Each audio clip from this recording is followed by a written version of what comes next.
জলপরি মাতা বলেছেন জলের উপরে স্থলভাগের পাখিদের বনে নাকি একটা ডালিম গাছ আছে।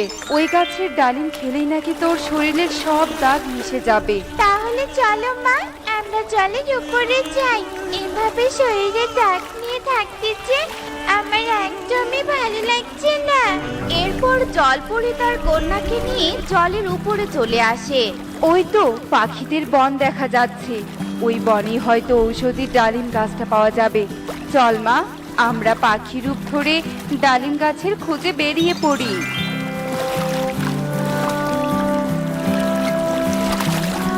ওই তো তান্ত্রিককে পেয়েছি।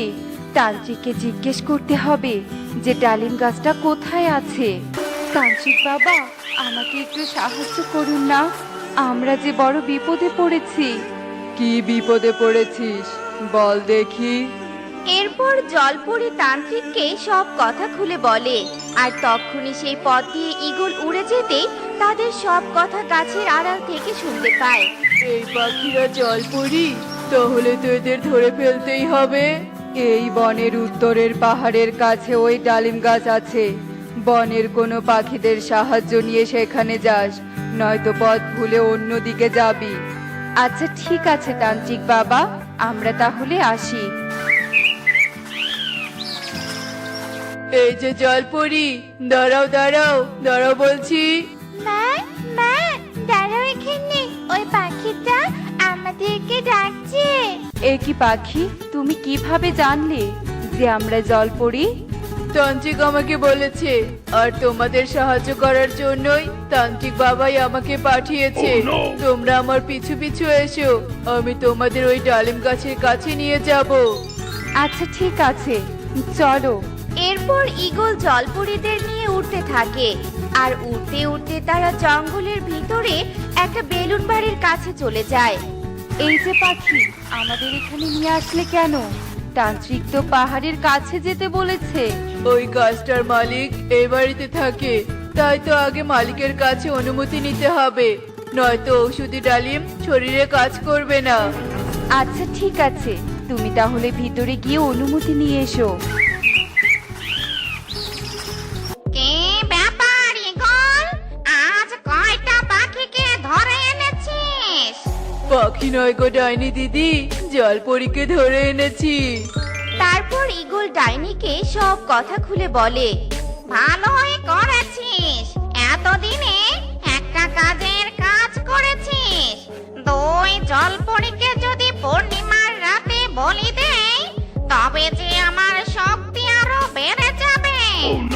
ডাইনি দিদি, জলপরীকে বন্দি করে ওর জাদু শক্তিগুলো তুমি কেড়ে নিও, নয়তো যে জাদু শক্তি দিয়ে আমার ক্ষতি করবে।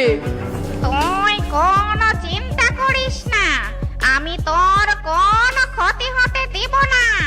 এরপর ঈগল ডাইনিকে নিয়ে বাইরে চলে আসে, আর ডাইনি তার জাদু শক্তি দিয়ে জলপরীদের বন্দি করে আর তাদের আসল রূপে নিয়ে আসে।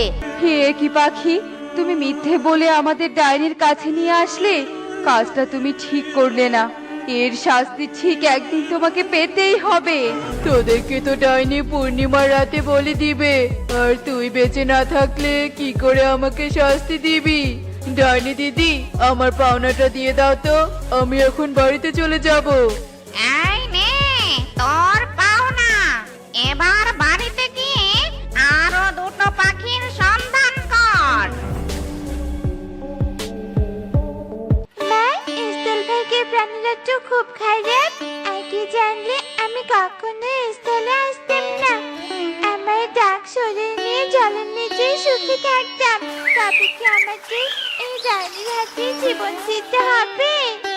চিন্তা করিস না রে মা, সৃষ্টিকর্তা সহায় থাকলে আমরা ঠিক ডাইনির হাত থেকে রক্ষা পাবো। ও ঈগল দাদা, আমাকে এই বস্তাটা পিঠে তুলে দাও তো। এখন আমার হাতে সময় নেই রে টোনা, তুই অন্য পাখির কাছে তুলে নে। এই স্বর্ণ মুদ্রাগুলো বাড়িতে রেখে আবার এক জায়গায় যেতে হবে। কি স্বর্ণ মুদ্রা? তুমি আবার স্বর্ণ মুদ্রা কোথায় পেলে? এই রে, আমি তো মুখ ফসকে সত্যিটা বলে ফেলেছি, এখন তাহলে কি বলি? কি হলো ঈগল দাদা, কিছু বলছো না কেন? ইয়ে মানে তোকে মজা করে বলেছি স্বর্ণ মুদ্রার কথা। আসলে এই পুটলির ভিতরে কিছু টাকা আছে। আমি এখন যাই রে। এসব বলে ঈগল সেখান থেকে চলে যায় আর টুনি সেখানে চলে আসে। টোনা, বস্তায় আলু তুলেছো? হ্যাঁ টুনি, বেশ কিছুক্ষণ আগেই তুলেছি, কিন্তু বস্তাটা পিঠে উঠিয়ে দেওয়ার মতো কাউকে পাচ্ছি না বলে বসে আছি। ঈগল দাদাকে তো এই পথ দিয়ে যেতে দেখলাম। ঈগল দাদার কাছ থেকেই তো তুলে নিতে পারতে। সে কথা আর বলো না। এরপর টোনা টুনিকে সব কথা খুলে বলে। মনে হচ্ছে ঈগল দাদা কারো বাড়িতে গিয়ে স্বর্ণমুদ্রা চুরি করে এনেছে। তুমি বাজারে যাও আর আমি ঈগলের বাড়ির পিছন থেকে শুনবো যে স্বর্ণমুদ্রার আসল রহস্যটা কি। হ্যাঁ টুনি, সেটাই করো। এমন চোর পাখিকে শাস্তি না দিলে বনের সব পাখির বাড়ি চুরি করবে। এরপর টুনি আলুর বস্তাটা টোনার পিঠে তুলে দেয় আর সেখান থেকে চলে যায়। ও মা, আজ এতগুলো স্বর্ণমুদ্রা ডাইনি দিয়েছে, কিন্তু ঈগল আজ এত বেশি স্বর্ণমুদ্রা দিয়েছে কেন? তুমি কি ডাইনিকে বেশি পাখি দিয়েছো? আরে না ইগলি, আজ তো ডাইনিকে দুটো জলপুরি ধরিয়ে দিয়েছি। এরপর ঈগল ইগলিকে সমস্ত ঘটনা খুলে বলে। আর এদিকে ঈগলের ঘরের পিছনে লুকিয়ে থেকে টুনি তাদের সব কথা শুনে ফেলে। ও, এই ব্যাপার। শয়তান ঈগল, তোকে এবার উচিত শিক্ষা দিয়ে ছাড়বো। তবে আগে জলপরীদের মুক্ত করতে হবে, নয়তো ডাইনি যে জলপরীদের মেরেই ফেলবে। এসব বলে টুনি তাড়াতাড়ি করে তান্ত্রিকের কাছে চলে যায় আর তাকে সব কথা খুলে বলে। শয়তান ঈগল তো খুব খারাপ। আচ্ছা চল তাহলে ওই বেলুন বাড়িতে যাই। দেখো মা, ওই তান্ত্রিক বাবা এখানে এসেছে। তান্ত্রিক বাবা, আপনি মিথ্যে বলে আমাদের সাথে এভাবে অন্যায় করতে পারলেন? তোরা আমাকে ভুল বুঝিস না, আমি তোদের সত্যি বলেছিলাম, কিন্তু শয়তান ঈগল আমার নামে মিথ্যা বলে তোদের এখানে নিয়ে এসেছে, তাই তো তোদের মুক্ত করতে এসেছি। আমার হাত থেকে এদের মুক্ত করা এত সহজ নয়। নিজের জীবন বাঁচাতে চাইলে তাড়াতাড়ি এখান থেকে চলে যা তান্ত্রিক। আমি চলে যেতে এখানে আসিনি, তোকে শেষ করতে এসেছি। এ কথা বলে তান্ত্রিক ডাইনিকে একটা বোতলে বন্দি করে ফেলে। এই, এই শয়তান তান্ত্রিক, তাড়াতাড়ি আমাকে ছেড়ে দে বলছি, ছেড়ে দে। চিৎকার করে কোনো লাভ নেই, তোর সব শক্তি যে শেষ করে ফেলেছি। টুনি, এখন ঈগল একটা পাখি নিয়ে এখানে আসছে, আমাদের সবাইকে এক্ষুনি বেলুন ঘরের ভেতরে লুকিয়ে পড়তে হবে, নয়তো ঈগল পালিয়ে যাবে।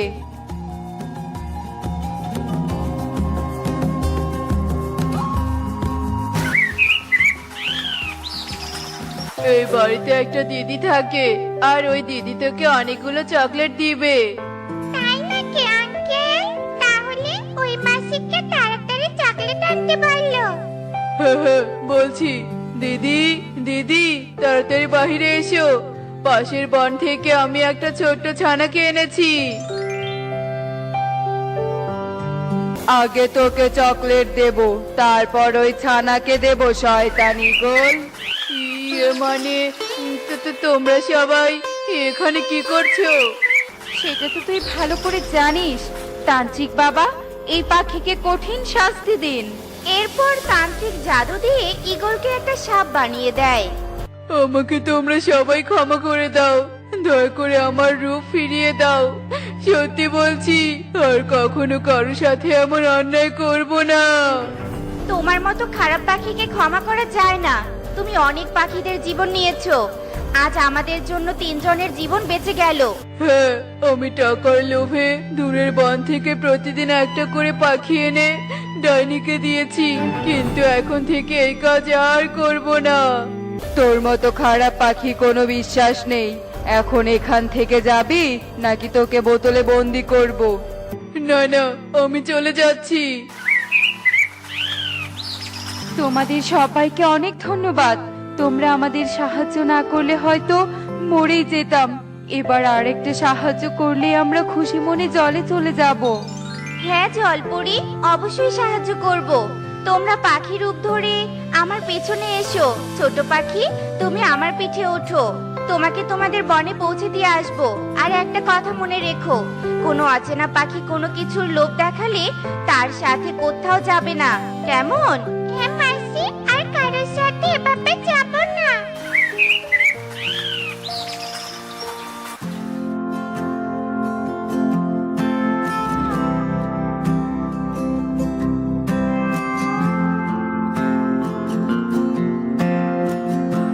দেখো মা, দেখো আমার শরীরের সব দাগ দূর হয়ে গেছে। চলো মা চলো, এখন আমরা পাখি রূপ ধরে আমাদের রাজ্যে চলে যাই। হ্যাঁ মা, চল। আর টুনি, এই সোনার থালাটা তোমার জন্য। তোমার উপর খুশি হয়ে তোমাকে উপহার দিলাম। এখন আমরা চলি।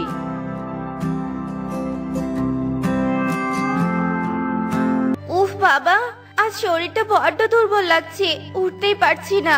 আজ এই শরীর নিয়ে কিভাবে খাবার খুঁজতে যাব, কিছুই তো বুঝতে পারছি না। টিয়ে, আজ কোন দিকে খাবার খুঁজতে যাব?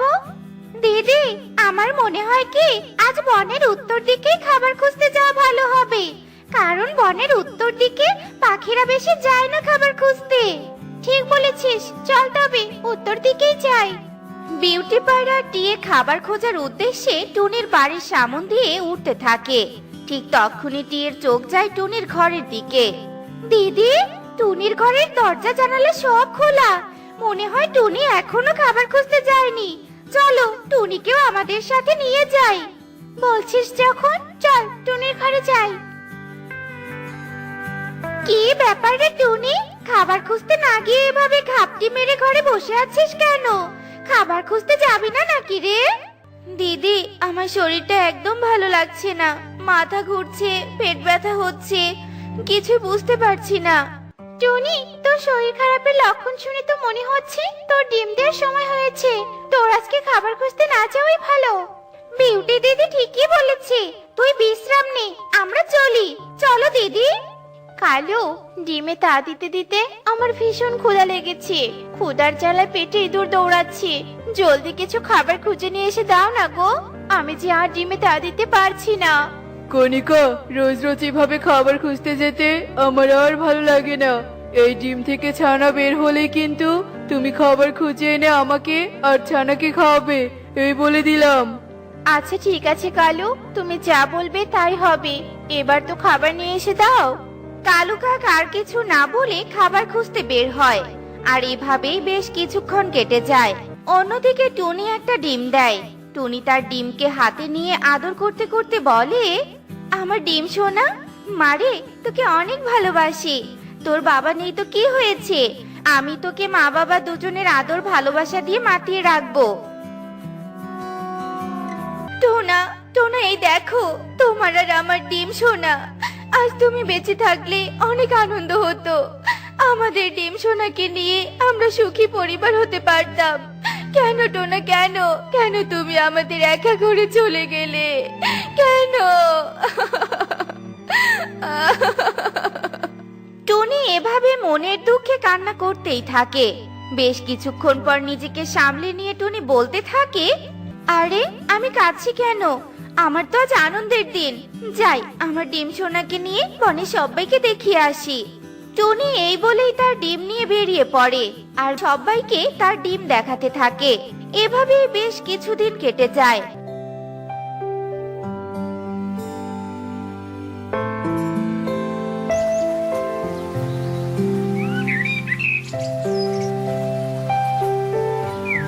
এদিকে কণিকার ডিম থেকে একটা ছানা বেরিয়ে আসে। কালু, আমাদের ছেলে সন্তান ডিম থেকে বেরিয়েছে। আমাদের ছানার কি নাম রাখবে?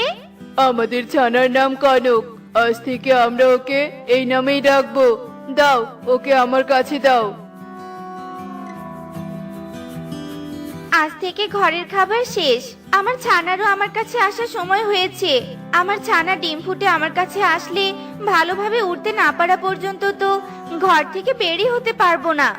না, আর দেরি নয়, আজকে আমাকে একসাথে অনেক দিনের খাবার খুঁজে নিয়ে আসতে হবে। ডিম সোনা, তুই মন খারাপ করিস না। এই বলে টুনি ঘরে ডিমকে একা রেখে খাবার খুঁজতে বেরিয়ে পড়ে। টুনি সারাদিন খুঁজে খুঁজে অনেক খাবার জোগাড় করে। যা খাবার পেয়েছি তা দিয়ে 1 মাস কেটে যাবে। ডিম শোনার জন্য বড্ড মনটা ছটফট করছে। যাই বাবা, তাড়াতাড়ি বাড়িতে যাই। কালু, কনকের ক্ষুধা লেগেছে, তাড়াতাড়ি কিছু মিষ্টি ফল নিয়ে এসো, কনক খাবে।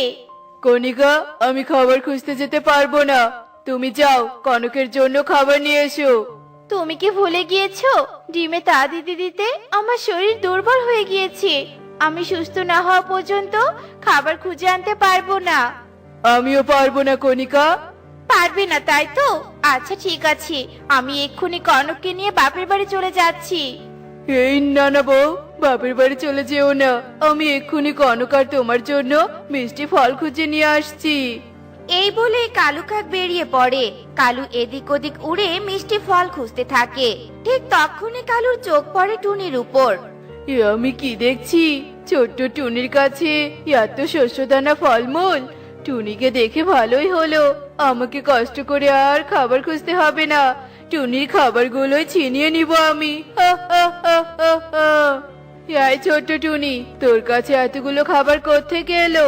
তুই নিশ্চয়ই খাবারগুলো চুরি করেছিস তাই না? সত্যি করে বল, কার বাড়ি থেকে এতগুলো খাবার চুরি করেছিস? কি বলছো এসব কালু দাদা? আমি এগুলো চুরি করিনি। সেই সকাল থেকে অনেক কষ্টে খুঁজে খুঁজে আমি এগুলো সংগ্রহ করেছি, বুঝেছো? তার মানে তুই চুরি করিসনি? তবে চুরি কর আর না কর, তোর খাবারের উপর আমার নজর পড়েছে, এই খাবারগুলো আমাকে দিয়ে দে বলছি। কখনোই না, এই খাবার তোমাকে আমি কিছুতেই দিব না। তুই দে আর না দে, আমি ছিনিয়ে নিতে জানি। হা হা হা হা হা। বলে কালু টুনির দিকে এগোতে থাকে আর টুনি খাবার নিয়ে পেছোতে থাকে। কালু দাদা, হ্যাঁ একদম আমার দিকে এগোবে না, ভালো হবে না কিন্তু। বলতে বলতে টুনি খাবারগুলো নিয়ে প্রাণপণ উঠতে থাকে। টুনিকে উঠতে দেখে কালু ও টুনিকে তাড়া করতে থাকে। টুনি দাঁড়া বলছি, দাঁড়া, খাবারগুলো আমাকে দে, নয়তো আমি ধরতে পারলে তোর 12টা বাজাবো। কালু দ্রুত উড়ে টুনির অনেকটা কাছে চলে আসে। এই দেখে টুনি সাহায্যের জন্য চিৎকার করতে থাকে। বাঁচাও আমাকে, কালুর হাত থেকে বাঁচাও, কেউ সাহায্য করো আমাকে, কেউ সাহায্য করো। টুনি আর কালুর কিছুটা দূরে একটা গাছের ডালে তোতা আর কবুতর বসেছিল। ওরা টুনির চিৎকার শুনে টুনিকে সাহায্য করার জন্য টুনির কাছে চলে আসে। টুনি বোন, কি হয়েছে তোর? এমন করে চিৎকার করছিস কেন? দাদা, এই কালু আমার খাবার ছিনিয়ে নেওয়ার জন্য আমাকে তাড়া করছে। কিরে কালু, টুনি যা বলছে তা কি সত্যি? অবশ্যই সত্যি টুনি, ভালো ভালো বলছি, খাবারগুলো আমাকে দিয়ে দে। তোর সাহস তো হেব্বি রে কালু, আমাদের সামনেই একটা মেয়ে পাখির কাছ থেকে খাবার ছিনিয়ে নিতে চাচ্ছিস? তোকে তো মজা দেখাতেই হয়। এই তোতা, ধর কালুকে। মারো, বেশি করে মারো, যেন ভবিষ্যতে আর কোনো মেয়ে পাখির খাবারের দিকে নজর না দেয়। তোতার কবুতর কালুকে মারতেই থাকে। কালু ওদের হাত থেকে নিজেকে ছাড়িয়ে পালাতে পালাতে বলতে থাকে, টুনি মনে রাখিস, আমি এর প্রতিশোধ নিবই নিব। দাদারা, তোমাদের অনেক ধন্যবাদ, তোমাদের এই ঋণ আমি কোনোদিন শোধ করতে পারবো না। বনের কেউ বিপদে পড়লে তাকে সাহায্য করা আমাদের কর্তব্য। যা বোন, ঘরে যা। কি, ওই ছোট্ট টুনির এত বড় সাহস? কবুতর আর তোতাকে দিয়ে তোমাকে মার খাওয়ায়? আজ থেকে ওর উপর কঠোর নজর রাখবে, যেদিনই সুযোগ পাবে তোমাকে মারার প্রতিশোধ নেবে, এই আমি বলে দিলাম। যাও কালু, এখন বিশ্রাম করো, আমি দেখি কোনো খাবার পাই কিনা। এভাবেই বেশ কিছুদিন কেটে যায়।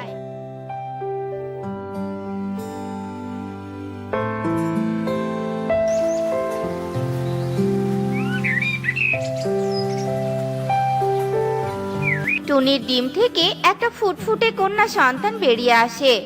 আমার টুকি সোনা, মা তোকে অনেক অনেক ভালোবাসবো। ডিম থেকে ছানা বেরিয়েছে, এবার এবার আমাকে একটা চালাকি করতেই হবে। জানো কণিকা, টুনির ছানা হয়েছে। আরে বাহ, এ তো অনেক ভালো খবর। এই সুযোগ টুনিকে একটা শাস্তি দিতেই হবে। হ্যাঁ কণিকা, শোনো, আমি একটা চালাকির ফোন দিয়ে এঁটেছি।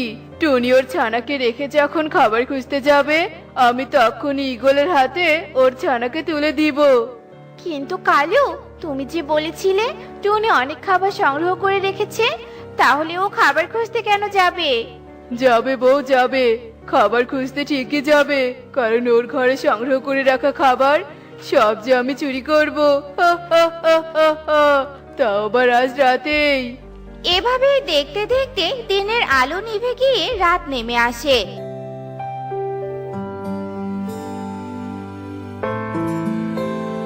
টুনি তার ছানাকে নিয়ে ঘুমিয়ে পড়ে। সেই সুযোগ কাজে লাগিয়ে কালু কাক টুনির ঘরে প্রবেশ করে আর টুনির সংগ্রহ করে রাখা সব খাবার চুরি করে নিজের বাড়িতে নিয়ে যায়। ও মা, কত খাবার! এই খাবার দিয়ে আমাদের বেশ কয়েকদিন কেটে যাবে। আমাদের আর কষ্ট করে কয়েকদিন খাবার খুঁজতে হবে না। কালু, খাবার তো চুরি করে আনলে, এবার কি করবে? এবার আমার চালাকির আসল চালটা চালবো, মানে কালকে ঈগল দাদার কাছে যাব। চলো, আর দেরি নয়, অনেক রাত হয়েছে, ঘুমিয়ে পড়ি।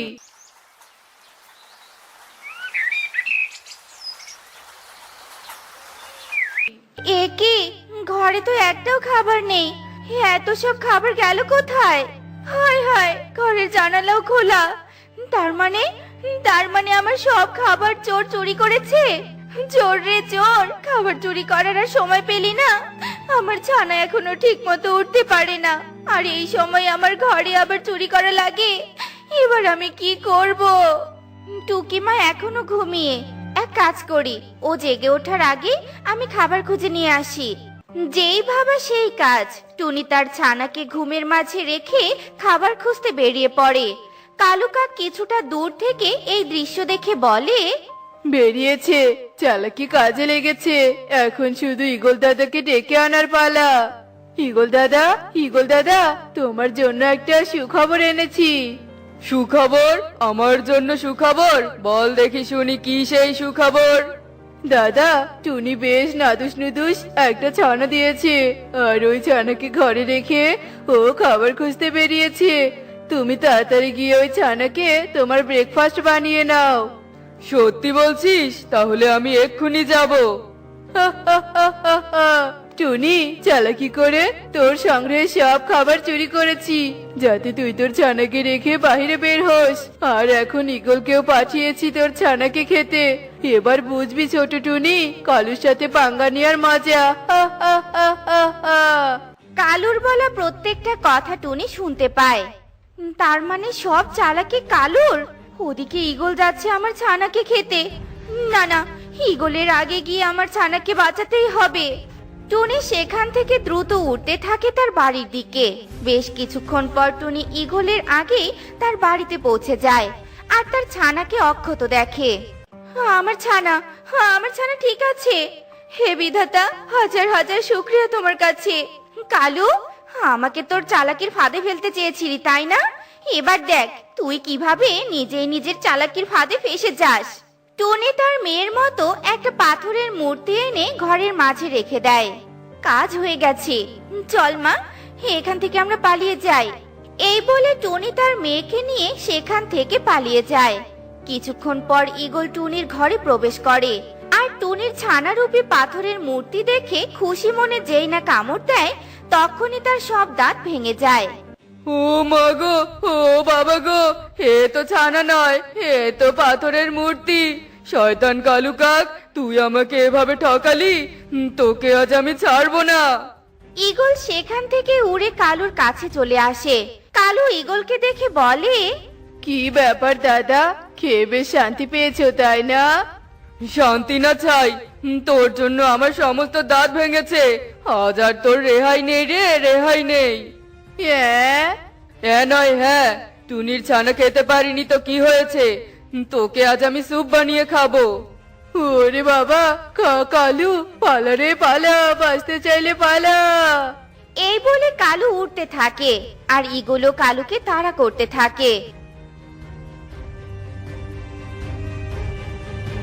অন্যের জন্য চালাকির ফাঁদ পেতে সেই ফাঁদে আমিই পড়লাম। বেঁচে থাকলে আর কখনো অন্যের ক্ষতি চাইবো না। ঈগল দাদা, ক্ষমা করে দাও। দেখলে তো বন্ধুরা, অন্যের ক্ষতি চাইলে উল্টো নিজেরই ক্ষতি হয়। তাই আমরা কখনো কারো ক্ষতি চাইবো না, সব সময় সবার ভালো চাইবো আর সবাইকে উপকার করব। তো বন্ধুরা, এমনই সব মজার মজার শিক্ষণীয় টুনি পাখির গল্প পেতে আমাদের পাশেই থেকো। আর গল্পগুলো কেমন লাগছে তা কমেন্টে জানাতে ভুলো না কিন্তু। Bye bye.